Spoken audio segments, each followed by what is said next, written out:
پاکستان میں پیٹرول کی قیمتوں میں مسلسل اضافہ صرف ایک معاشی مسئلہ نہیں بلکہ یہ ایک گہرا سماجی اور نفسیاتی بحران ہے۔ بظاہر یہ ایک سادہ سی بات لگتی کہ قیمت بڑھی اور عوام نے زیادہ ادائیگی کر دی، لیکن اس کے پیچھے ایک ایسا نظامی خلا موجود ہے جس نے ریاست اور شہری کے درمیان اعتماد کو آلموسٹ ختم کر دیا، اور پھر یہی وجہ ہے کہ دنیا کے دیگر ممالک میں ایندھن کی قیمتوں میں اضافہ فوری عوامی رد عمل کو جنم دیتا ہے، اور یہاں پاکستان میں ہمارے ہاں یہی صورتحال لمبی قطاروں اور خاموش مجبوری میں تبدیل ہو جاتی ہے۔ دوسرے ممالک میں جب پیٹرول مہنگا ہوتا ہے تو عوام سڑکوں پر نکلتی، لیکن اس عمل کے پیچھے محض غصہ نہیں ہوتا بلکہ ایک یقین ہوتا ہے کہ ان کی آواز سنی جائے گی اور اس کا کوئی نتیجہ نکلے گا، اور وہاں پر ریاستی نظام اس حد تک جواب دہ ہوتا ہے کہ عوامی دباؤ کو نظر انداز کرنا آسان نہیں ہوتا۔ اس کے برعکس پاکستان میں مسئلہ صرف مہنگائی نہیں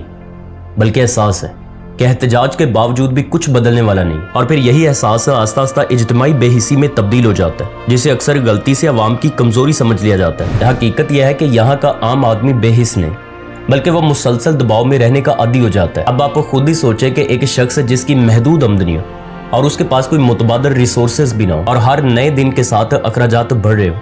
تو وہ فوری طور پر اپنے نقصان کو کم کرنے کی کوشش کرتا ہے۔ اس لیے پیٹرول مہنگا ہونے کی خبر آتے ہی لوگ احتجاج کی بجائے پمپوں پر قطاریں لگا لیتے۔ یہ رویہ بظاہر غیر فعال لگتا ہے، لیکن در حقیقت یہ ایک مجبورانہ حکمت عملی جس میں فرد اپنے محدود وسائل کو بچانے کی کوشش کرتا ہے۔ اور اس صورتحال کا دوسرا پہلو حکومتی رویہ، یعنی جب کسی سسٹم کو بار بار یہ ایکسپیرینس ہو جائے کہ عوام کا رد عمل وقتی اور غیر منظم، تو پھر وہ پالیسی سازی میں بھی اپنے حساب سے جرأت مند ہو جاتے ہیں، اور پھر فیصلہ سازی میں یہ سوچ شامل ہو جاتی کہ عوام وقتی شور مچائے گی لیکن جلد ہی حالات کے ساتھ سمجھوتا کر لے گی۔ اس طرح ایک ایسا چکر شروع ہو جاتا ہے جس میں حکومت اپنی حدیں بڑھاتی ہے اور عوام اپنی برداشت کو وسیع کرتی رہتی ہے۔ اب آپ یہاں پہ یہ کہہ سکتے ہیں کہ اصل خرابی کسی ایک فریق میں نہیں بلکہ دونوں کے درمیان موجود خلا میں ہے، یعنی نہ تو ریاست عوام کو وہ اعتماد دے رہی جس سے اجتماعی رد عمل ہو، اور نہ ہی عوام اس حد تک منظم ہو پا رہی کہ اپنی آواز کو مؤثر بنا سکے۔ اس خلا کا فائدہ وہ عناصر اٹھاتے جو نظام کی کمزوریوں کو برقرار رکھ کر اپنے مفادات حاصل کرتے ہیں۔ یہی وہ جگہ ہے جہاں چلاکی اور کمزوری ایک دوسرے کو تقویت دیتے ہیں۔ اب اسی سچویشن کا کمپیریزن اگر دیگر ممالک سے کیا جائے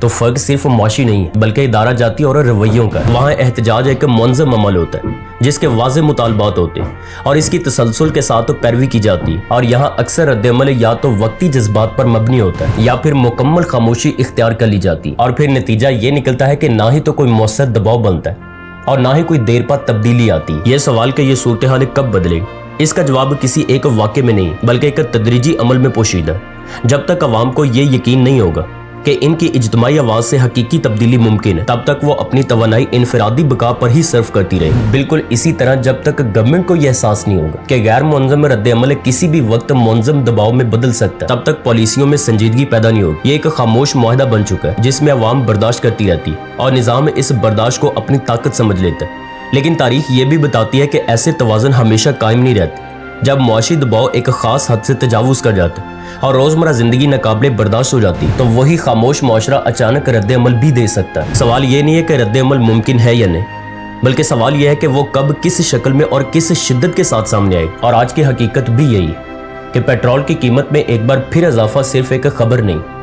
بلکہ ایک علامت ہے۔ یہ اس فاصلے کی علامت ہے جو شہری اور ریاست کے درمیان پیدا ہو چکا ہے، اور اس ذہنی کیفیت کی بھی جو ایک قوم کو خاموشی کے ساتھ جینے پر مجبور کر دیتی۔ جب تک اس فیصلے کو کم نہیں کیا جاتا نہ احتجاج مؤثر ہوگا اور نہ ہی پالیسیوں میں تبدیلی آئے گی، اور تب تک ہر نئی قیمت کے ساتھ قطاریں لمبی ہوتی جائیں گی اور خاموشی اور گہری ہوتی جائے گی۔